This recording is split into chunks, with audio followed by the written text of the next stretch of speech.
exposing the truth. The president is an utter moron.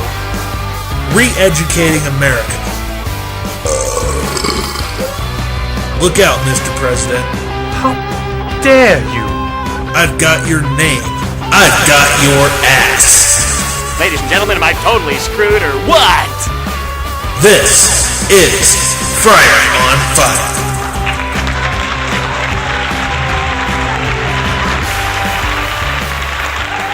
Hi there, America. Welcome to this special edition of Fryar on Fire. Have you seen the YouTube interview with President Obama? No, I watched it today. Boy, wow.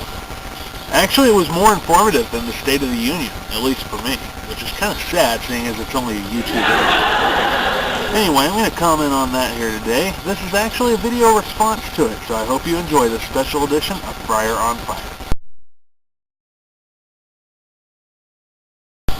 On his YouTube interview, President Obama told us that last year he claimed that health care would not wait 1 year. Rather, an actual citizen said that on a video question to him, I should say. The president says now that it is his greatest hope that they can finish the health care legislation. But, I quote, the way the rules work in the United States Senate, you've got to have 60 votes for everything. But after the special election in Massachusetts, we only have 59. Wait a minute! Mr. President, if I wanted to have my country run by a child who points the blame at everybody else, I would have watched Jeff Foxworthy's 5th grader show instead of watching the presidential debates, okay? It's actually rather sad that you point the blame for health care not passing through at Scott Brown, especially seeing as for an entire year, you had a 60% filibuster majority. You had your 60 votes, and you still couldn't get it passed. Thankfully, not every Democrat is a progressive like you. So, a 6% contraction at the beginning of last year, but a 6% increase in this quarter. Oh, wow. So, Mr. President, are you saying that we've broken even economically on your watch? Okay, great. Good job, Mr. President. But now I gotta ask, how about that deficit, Technical foul. Have you ever played SimCity? I play that a lot myself. You know what happens when you borrow money from the bank? They charge you interest. If you have to borrow more money, they charge you more interest. So basically, the more money you borrow, the more money that you lose. It's the basic economics of a loan. And we've borrowed, what, 12 trillion at this point? I don't even want to know how much interest we're paying. The only way to fix it is to stop borrowing. You know those big banks and insurance companies that you bailed out? Yeah, the ones that bought corporate jets, went on retreats, gave out huge bonuses, and those bonuses were probably spent outside the U.S. Those were our tax dollars, not yours. Okay, you've paid your fair share of taxes, sure, but those were our tax dollars. If you hadn't bailed out those banks, the people who are already sitting on a huge wad of moolah, cash, dinero, they'd still be just fine. They just have to learn a little restraint like the rest of us. And the banks, yeah, they would have failed, but you know what that would have done? Would have opened the door for new banks, successful banks, to come through and make it big. Watch out, small business owners. Corporate America's after your money.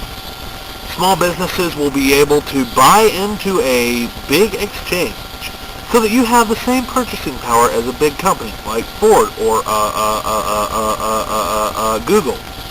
If you watch the interview, you'll get that. But who's going to run this exchange? The feds. They want to control your money and your business the same way they have massive amounts of control over big banks and whatnot. If the government can control and regulate all business, we'll have a perfect worry-free society, right? No.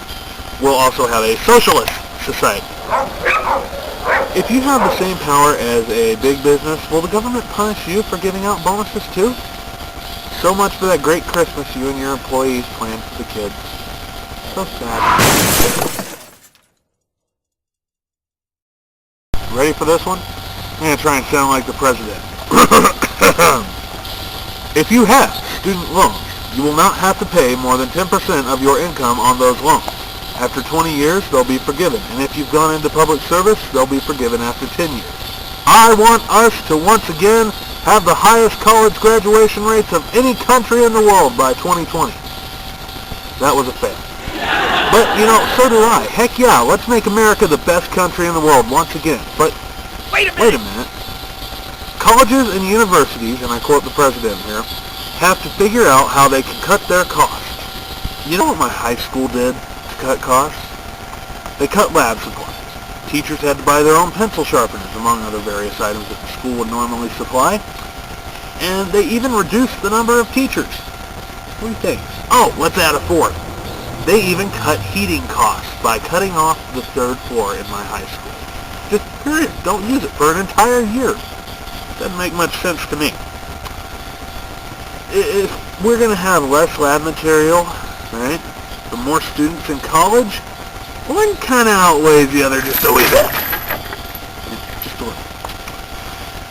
Obama said that a high-quality education is not just a matter of being a good worker. It's also a matter of being a good citizen. You know what that makes me think? Makes me think that, let's say, a soldier, guy joins the army, becomes a soldier, goes over to Iraq, Afghanistan, wherever we are now, and he doesn't plan on going to college when he gets back. Does that make him a bad citizen, or not a citizen at all? I mean, he's a soldier fighting for our country, but because he doesn't want to get a higher education, he's not a good citizen. Don't worry, soldiers, I got your back.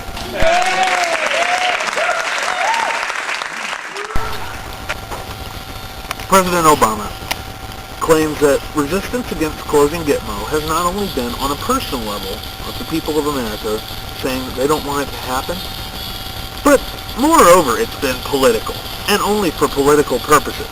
Oh yes, the evil Republican Party and the evil Democrats who have a little bit of common sense. Oh yes, they're so evil, and they only want those killers to stay in Guantanamo so that the president's political agenda is delayed and defaced.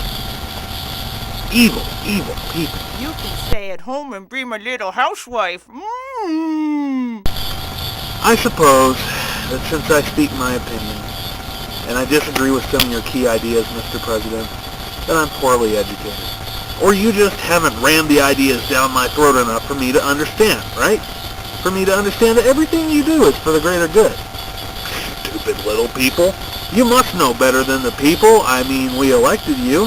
You must be smarter than those who are going through hell in this economy. I mean, we're just dumb people. Don't worry, America. The government will take care of you. This has been a special edition of Fryar on Fire. I hope you enjoyed it. Mr. President,